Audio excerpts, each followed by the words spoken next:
It's really amazing and a dream to build something completely from the ground up.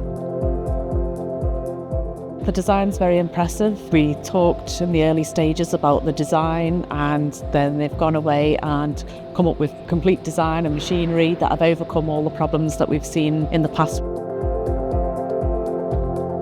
The flow of material through the plant is going to be absolutely brilliant, from taking material off the curtain cider, putting it through our hot boxes to melt any hard fats, onto our tipping platform, which is an automated tipping platform, then through the wash machine to stacking the wheelie bins to go back out to curtain siders to our customers. It's a natural flow.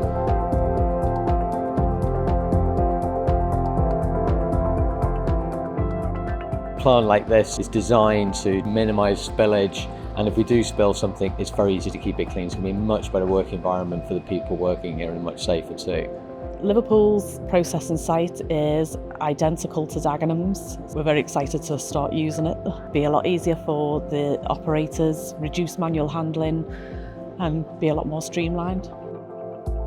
The plant has really captured all the learnings that we've had across the business over the last 20 years and hopefully brought everything together so that we can run the most efficient operation that we have. We're trying to do good for the environment, and taking that used cooking oil up to, say, Liverpool, for example, from London has an environmental impact. To be able to process that in the London area, there's so much less of an environmental impact by doing that. Good carbon saving. We can process quicker, we can get it back to the customer quicker, so the customer should see an improved service, but also that feeling that yes, the environment is going to be better protected as well.